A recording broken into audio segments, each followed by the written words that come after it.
resiliência e sacrifício. Você tem que se sacrificar, porque nada cai do céu. Tudo você tem que pegar e trabalhar e lapidar para poder alcançar o que você quer. Começando agora mais um E-Show. Empreendedorismo, é inovação, é você à frente do seu negócio. Hoje vamos ver a entrevista com Regina Jordão, fundadora da rede Pelo Menos. Vamos ver a Regina? Então, vamos com a gente!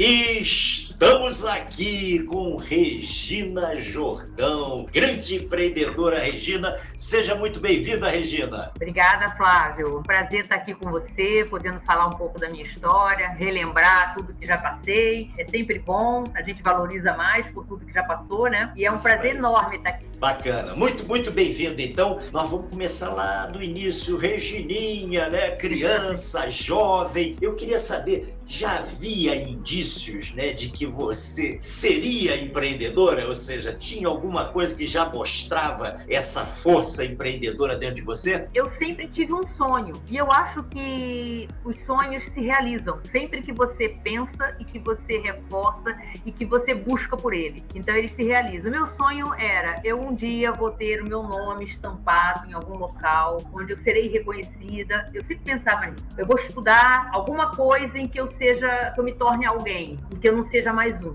Era essa a minha intenção. Eu vim de uma família muito humilde, eu passei muita necessidade, minha mãe trabalhava em 3 empregos e eu sei muito bem o que é você não ter o que comer em casa. Eu valorizo muito isso. Eu trabalho muito em cima de causas sociais por conta disso. Não sei se quando eu era pequena eu tinha essa veia empreendedora, não. Eu acho que isso a gente veio adquirindo com o tempo. A gente, quando quer empreender em alguma coisa, você tem que dominar. Porque senão você não consegue fazer a coisa certa. Você começa fazendo tudo muito errado e aí você não consegue caminhar para frente, não consegue crescer. Mas eu também acho que a gente tem que estar cercado dos melhores. A gente tem que estar cercado das melhores pessoas. Se você não entende o suficiente de alguma coisa, contrate quem entenda, porque essa pessoa precisa trabalhar para você. E eu, assim, quando eu era jovem, não se falava em empreendedorismo, só se falava que você era dono de alguma coisa. Você era um empresário, dono de um negócio. Você não sabia como chegar lá, né? Não imaginei que eu fosse chegar. Eu acho até que no fundo, eu caí no empreendedorismo de paraquedas. Foi uma necessidade, né? Eu me vi uma necessidade de ter algo para poder sobreviver. E aí eu fiz. Mas é óbvio que eu vim durante uns tempos tentando realizar meus sonhos, que era, eu queria ser esteticista, eu queria tratar de estética, cuidar das mulheres, né? Fazer todo esse trabalho. E aí fui estudar, fazer estética, fui saber um pouco sobre depilação, que é uma curiosidade que eu não gostava de fazer. Eu gostava muito de fazer tratamento de corpo, limpeza de pele, mas chegava a hora da depilação, para mim era um terror. E hoje eu sou dona de uma rede de depilação. É bem curioso isso, né? E então fui estudar toda essa parte de beleza. Me enviei em tudo quanto era congresso de estética, tudo quanto era cursinho de estética que se tinha, eu estava lá para fazer, para entender, para poder aprender. E aí eu fui forçada para aprender depilação, que num dos cursinhos que eu entrei, eu só ganhava o diploma se eu fizesse ou depilação ou unha, junto com a parte de corpo e rosto. Aí eu, cara, a unha não leva o jeito para fazer unha, então vamos fazer depilação. Aí eu fiz o cursinho de depilação. Não gostava muito, mas fiz. E assim foi o início da trajetória da depilação. Por quê? Porque doía pra caramba fazer depilação. Você levava 2 horas dentro de uma cabine, deitada numa maca, com a depiladora suando em cima de você para tirar todos os pelos. Por quê? Porque não tinha uma cera na época que fosse maleável, que pegasse uma região maior. Era tudo os pedacinhos de cera pequenininho que você passava na perna da pessoa e ia tirando pedaço por pedaço. Aquilo levava uma eternidade e doía e era caro. Por que era caro? Porque você pegava uma esteticista para fazer um tratamento de clareamento na sua pele e você ficava 1 hora na cabine com essa cliente e ganhava X. Para você fazer depilação, que era mais barato, você levava 2 horas e meia. Então não compensava. Por isso que antigamente a depilação era muito cara. E eu pensei num método que você fosse rápido, né? Falei, gente, eu tenho que fazer algo que não possa. Se é para ter depilação, tem que ser diferente. Não posso fazer igual a todo mundo. Ou seja, identificou um problema e foi atrás da solução. Sim. Mas como é que isso aconteceu? Isso aconteceu porque eu fui trabalhar, eu trabalhava como secretária durante muitos anos em escritório e fazia meus cursos de estéticas por fora. E aí, um dia, um amigo, que era cirurgião, me convidou para... Ele estava trazendo um equipamento novo da França e ele queria ir para São Paulo porque ele não podia fazer no Rio de Janeiro, porque já tinha um outro médico com esse equipamento no Rio de Janeiro e ele precisava de uma esteticista que trabalhasse com ele em São Paulo. E aí, eu trabalhava como secretária nessa época. Aí eu falei assim, cara, mas é meu sonho. Eu quero entrar, a porta que está abrindo para eu entrar no ramo da estética. Eu tenho que sair disso aqui, tenho que deixar de ser secretária. E como secretária, eu sempre fui muito organizada. É uma função que requer organização. E eu fiquei muitos anos trabalhando como secretária. E aí eu falei, cara, mas é meu sonho. O cara me chamou para eu ir lá para São Paulo. Aí eu sentei com meu marido e falei que eu queria ir. Meu marido falou, pô, mas você vai ficar em São Paulo? A gente está aqui no Rio. Como é que vai ser isso? Eu falei assim, não, mas eu volto todo final de semana. Eu fico lá de segunda a sexta e volto final de semana. Bom, eu passei 2 anos dessa forma, tá? Foram 2 anos difíceis, muito difíceis. Foram 2 anos que eu também não quis dar o braço a torcer pro meu marido, que não estava dando muito certo lá. Porque o médico lá, na realidade, me deixou sozinha, tomando conta de tudo e fazendo função que eu nem deveria estar fazendo. Caramba, hein? Que desafio, hein? Que desafio. Pois e com isso, certamente, você deve ter aprendido muito, muito. Eu hoje sou muito chata, muito exigente com um monte de coisa, porque eu vi o que eu passei, eu vi o que eu sofri, os medos, a insegurança. Muitas vezes eu fechava o consultório e eu chorava. Eu falava, cara, eu não sei o que fazer. E só que eu não podia ir embora, eu não podia deixar os clientes na mão, o médico que trabalhava comigo não aparecia, eu que tinha que dar conta de todos os tratamentos, mas era ele que vendia, eu precisava do médico para vender e ele não estava ali. Olha, foi muito difícil, foram momentos de muita insegurança, de muito medo, mas ao mesmo tempo, eu não queria que meu marido soubesse que eu estava passando por tudo isso, né? Porque ele já não estava muito feliz de eu estar longe. E aí eu disse que isso aqui não tá bom, cara, ele vai falar, volta, e eu não queria voltar, porque eu sou persistente. Eu quero aquilo ali, eu vou até o fim. Resiliência. Tem que ter resiliência e sacrifício. Você tem que se sacrificar, porque nada cai do céu. Tudo você tem que pegar e trabalhar e lapidar para poder alcançar o que você quer. Aí, chegou um dia, meu marido começou a saber que as coisas não estavam indo como deveriam. Por quê? Porque eu já não estava nem pagando a minha estada lá. Então, eu tinha que pedir para ele, né? E ele trabalhando aqui, no Rio, né? Aí ele, tá bom, então vamos ficar mais um pouco, vamos fazer mais assim, vamos tentar mais um pouquinho aqui e tal. Foi 1 ano e meio. Chegou um dia, meu marido me liga e diz assim, Regina, fui demitido. Aí eu falei, como é que é? Eu assim, fui demitido. E agora? Ele que pagava aluguel pra mim lá. Como é que a gente fica agora? Aí eu virei e falei assim, tô voltando pro Rio. Agora acabou, né? Aí eu falei, acabou meu sonho. Tô voltando pro Rio. Aí falei pro médico que eu não podia mais ficar, que não dava mais, que eu não conseguia me manter ali. E eu tinha que pensar em alguma coisa pra trabalhar no Rio de Janeiro com meu marido. Aí ele foi pra lá, pra São Paulo, me ajudou a embalar as coisas que eu tinha. A gente veio de carro, trouxe tudo que eu podia trazer. Aí quando nos assentamos em casa, ele veio agora, o que a gente faz? Eu falei assim, cara, não sei. Aí ele falou assim, eu não faço a menor ideia do que a gente vai fazer. Eu sei que eu tô com a indenização aqui, e aí? Aí eu falei assim, vamos montar um instituto de depilação? Ele virou pra mim e falou assim, mas você vai montar um instituto de depilação? Eu falei, por que você quer isso? Eu falei assim, porque eu mesma não consegui em 2 anos fazer. Porque todas as vezes que eu chegava aqui no Rio que eu ia fazer, não tinha hora. E como eu estudei, como eu falei pra você que eu estudei estética e fiz depilação lá atrás, quando eu conseguia fazer depilação, eu marcava uma hora, a depiladora era manicure do salão, que quebrava o galho e fazia depilação. E aí ela virava e não sabia nada de pelo. Quando eu perguntava assim pra ela, assim, vem cá, mas por que tá encravando aqui? Ela não sabia. Ela só sabia arrancar pelo. Jogava cera ali e puxava de qualquer jeito. Nossa, e eu sou chata pra caramba. Você já detectou aí uma demanda reprimida, né? Com certeza. Aí eu virei pra ele e falei assim, cara, não é possível que eu não consiga fazer uma coisa melhor do que as pessoas que me atendem. Me atendem muito mal. E eu sei aonde tá a deficiência. Vamos tentar melhorar isso. E aí eu consegui ir com uma amiga.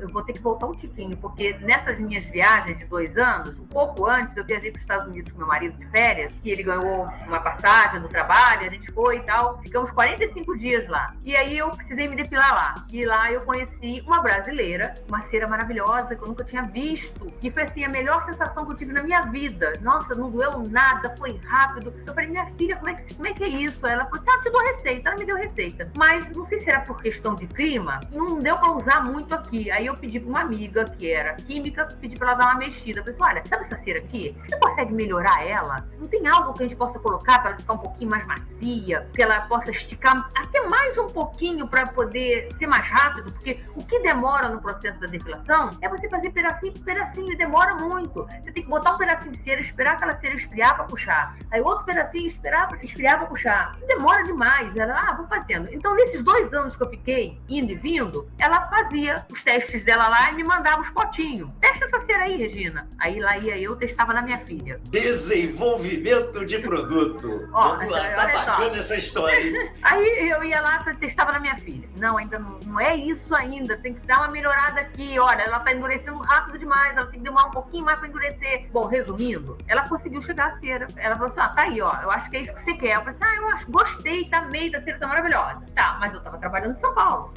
Com estética que não tinha nada a ver com depilação, era com médico. Aí eu falei assim, bom, deixa a cerinha guardada aqui, porque no meu sonho, eu um dia vou ter uma clínica e aí para as minhas clientes eu vou atender com essa cera exclusiva minha, que ninguém tem isso. Isso não existia em 1994. Aí um dia eu vou ter, deixa ela aqui. Ficou a fórmula lá, a cera lá guardada. Nesse dia, quando meu marido falou assim, o que a gente faz? Vamos montar um estudo de depilação. A cera a gente já tem. Então, vamos fazer umas contas. Aí tem o planejamento. Fizemos umas continhas. Se tiver um aluguel de X, conta de luz de Y, 3 profissionais pagando tanto. Quanto que essa loja tem que faturar? Essa loja tem que faturar em 1994. Estudo de viabilidade econômica. Exatamente. Tudo no amadorismo. Só na mentalidade do que tinha que ser feito de forma correta. Não tinha estudo para isso. Aí, cara, eu falei assim, bom, o que a gente vai fazer agora? Vamos montar. Tá aqui, ó. O estudo tá aqui. Nós temos, eu e ele, né? Eu e meu marido. Nós temos que atender 13 clientes por dia.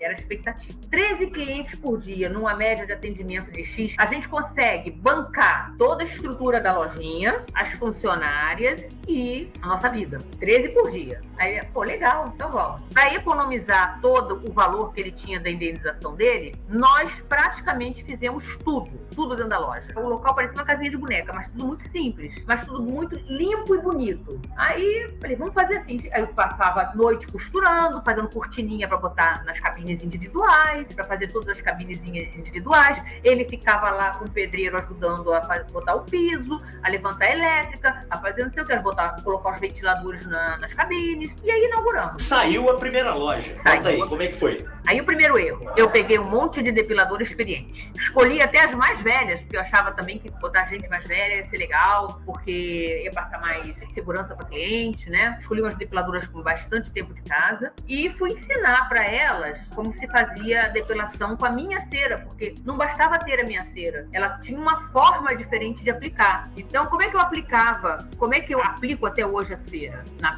pele da minha cliente? Eu aplico ela do calcanhar até a virilha de uma vez só. Eu faço a mesma depilação que qualquer profissional de 1980 fazia, com 1/3 de tempo a menos, 1/3 do tempo dela. Então, exemplo, uma perna inteira em 1995 custava R$32. Em 1996, quando eu abri, a perna inteira custava 13. Eu botei o preço de 13. Aí eu tive um problema. 35 para 13. Para 13. Por quê? Porque 35 a menina levava 2h30. Eu levava 25 minutos. Que beleza, que maravilha. Entendeu? Então, eu ganhava da quantidade de profissional. Mas vai você dizer isso para as depiladoras antigas que eu contratei. E fazia mais clientes, né? Ou seja, você conseguia atender mais clientes, mais demanda, né? Eu fazia mais clientes. E aí, cara, eu botei as depiladoras para ensinar. Primeiro que para ensinar pessoas com mais idade é mais difícil. Já são cheios de vícios, tudo experiente. E eu já contratei, porque esse meio de salão de cabeleireiro é um meio difícil, um meio bem complicado de você lidar. E aí as meninas falavam assim pra mim, olha, eu vim aqui, vou trabalhar, tô desempregada, tô topando qualquer negócio. Era assim mesmo, tô topando qualquer negócio, mas vou ser sincera com a senhora, dona Regina. Vai funcionar isso não. Ninguém vai vir aqui pra fazer só depilação. A mulherada quer ir pro salão pra fazer cabelo, fazer unha, fazer isso, aquilo. Se a senhora não botar manicure aqui, isso não vai pra frente. Primeira loja, na primeira semana, a tua equipe falando isso pra você, né? Mas vai ser assim, porque eu acredito que eu eu estou trazendo a especialização. Não existia especialização em depilação. Existia a manicure que na hora vaga ia lá e fazia depilação e não sabia nada de pele, de pelo. E a maioria hoje ainda dos salões que tem aí também não conhece, não. Aí eu pensei, eu quero a minha profissional falando o termo técnico. Eu quero que ela chegue e explique o que é um poro dilatado, por que o pelo está encravado, por que ele demorou a sair, por que irritou a pele. Tudo de forma técnica, para mostrar para minha cliente que você está na mão de uma profissional. Você não está na mão da manicure, você está na mão da profissional. Aí ensinei a elas como é que tinham que fazer. Isso é muito difícil, como é que eu não consigo esticar a cera daqui para lá, não? É muito complicado. Eu falei, não, vamos lá. E elas testavam, a gente fazia nas amigas, na minha filha, em mim, e uma testando na outra até o dia de inaugurar. No dia de inaugurar, inaugurou, e eu achando que elas estão dentro de cabine fazendo do jeito que eu ensinei, né? Quando chega lá fora, que a cliente sai, gostam da depilação, porque, aliás, a cera era maravilhosa. Mesmo que ela não fizesse com o meu método, a qualidade da cera doía menos, porque ela era bem molinha, bem macia. A experiência era melhor, né? A experiência era melhor. De qualquer forma, a experiência era melhor. Só que eu reparava que demorava muito para a cliente dentro da cabine. Aí, quando a cliente saía, eu falava, e aí, gostou? Como é que foi?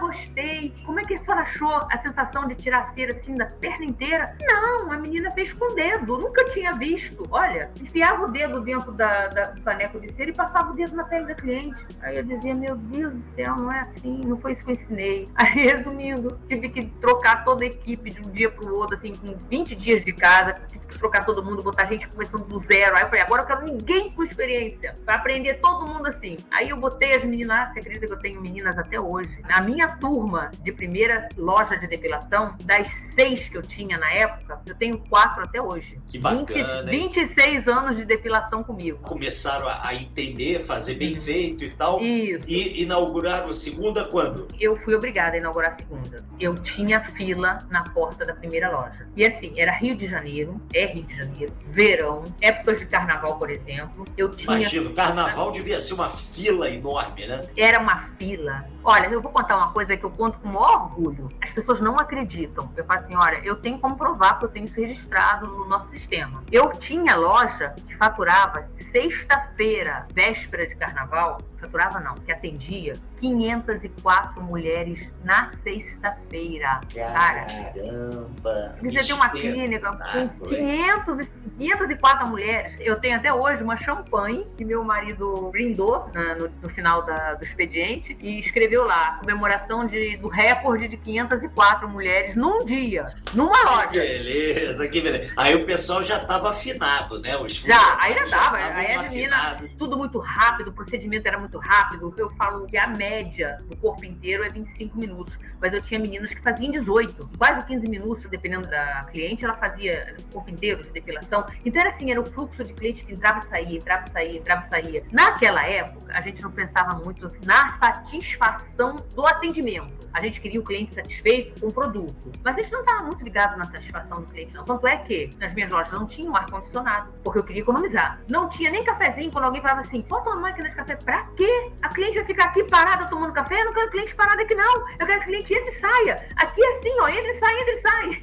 A gente tinha, assim, a média, na época, logo, nos 5 primeiros anos, pelo menos, a média de atendimento eram 150 clientes por dia, em cada loja. Só fazendo depilação. Aí aquelas meninas... Aí abriu a segunda, abriu a terceira. Como é que foi isso? E a segunda eu abri porque no carnaval eu não tinha como entrar na loja, porque tinha aquela fila de clientes sentadas na escada, porque era um sobrado, aquela fila de clientes na escada dando volta. Onde foi a primeira loja? Em Copacabana. A segunda loja era na Santa Clara. Por quê? Porque eu queria dividir o público, porque eu não estava dando conta do público que estava fazendo fila na porta da loja. Próximas, né? Na Santa Clara, mas perto da quadra da Toneleiros, que elas são perpendiculares, né? Não adiantou nada. Eu conto nos dedos os clientes que saíram da Toneleiro para ir para Santa Clara. Só que Santa Clara cresceu, dobrava. Porque não existia naquela época, Flávio. Ninguém fazia. Eu recebia clientes que vinha de Cabo Frio, que vinha de Angra, só para fazer depilação ali. Por quê? Porque não doía a dor que se sentia com as outras ceras. Porque era muito rápido. Aí eu criei um centro de treinamento, porque porque eu precisava ter para outra loja uma equipe para treinar as novas meninas, porque eu não tinha espaço. E o centro de treinamento onde funcionava? Eu aluguei uma salinha, uma casinha numa vila em Copacabana para servir de suporte para as lojas da Toneleiro. Só de centro de treinamento, né? Que bacana. Olha, a visão isso aí. Vocês foram abrindo mais lojas próprias, né? Começou a crescer como franquia. Bem, agora é o seguinte, qual foi a grande sacada, né, dessa história toda que você me contou aí? Pensa para mim, qual foi o momento assim de grande sacada? Eu acho que tem alguns, porque é um conjunto. A primeira grande sacada foi inventar, né, porque não existia, um local específico para depilação. Isso não existia naquela época mesmo, era só em salão de cabeleireiro e acabou. O que nós fizemos? Nós demos visibilidade para a atividade de depilação. Isso não existia. A partir de 2001, foi um boom de clínicas de depilação. Eu acho que a grande sacada foi trazer o atendimento sem hora marcada. Foi outra coisa que eu fui muito censurada. Cara, ninguém gosta de por que sem hora marcada? Assim, porque eu tenho funcionário suficiente para atender a demanda da cliente que entra aqui. Queria que você desse dicas para quem quer começar a empreender. O jovem está querendo começar a empreender, o que você recomenda para ele? Se você quer empreender, você tem que conhecer o teu mercado. Você não precisa ser PhD, mas você tem que saber do que você quer e conhecer um pouco do seu produto. E aquilo que eu falei um pouco antes, você tem que se cercar de pessoas que saibam mais do que você. Mais importante do que você saber é você se cercar de quem sabe, porque você vai estar sempre no autoconhecimento, sempre melhorando. E persistir, ter perseverança, entender que erros acontecerão, que eles te ajudam no crescimento, os erros te ajudam nos acertos. Isso é muito óbvio, mas as pessoas têm medo e não entendem isso e não fazem. Tenha perseverança, saiba que você vai errar e não tenha medo de arriscar. Se você tiver medo de arriscar, você não anda, você não sai do lugar. Arrisque, com o pé no chão, conhecendo o seu produto, conhecendo o seu mercado e tenha a perseverança de que não deu certo agora, mas pode dar daqui a pouco. Melhore, insista, corra atrás. Que maravilha! Que maravilha, Regina! Que entrevista bacana, que história bacana, Obrigada. Que trajetória, olha, especial. Quero dizer aqui no ar para você, Regina Jordão, você é show, Regina! Muito obrigado, Regina! Obrigada, valeu, Fábio, obrigada. Valeu demais! Que maravilha, não é mesmo? Obrigado, Regina! Na próxima semana tem mais, vejo você aqui na próxima terça. E vamos à frase da semana, e a de hoje é de Jim Brown. Vamos à frase. Se você não traçou um plano para você mesmo, é possível que você caia no plano de outra pessoa. E adivinha o que ele planejou para você? Não muito. Jim Brown. E você aí, participe, manda a sua frase, nós vamos encerrar o próximo programa com ela. Agora tá aí no YouTube, vai lá, comenta, critica, o programa é seu. Importantíssimo, se inscreva no canal, é só um clique aqui embaixo e nos siga na gente. Olha, foi muito bom ter você aqui com a gente no E-Show, o nosso canal do empreendedorismo e inovação. Até a próxima terça aí. Forte abraço!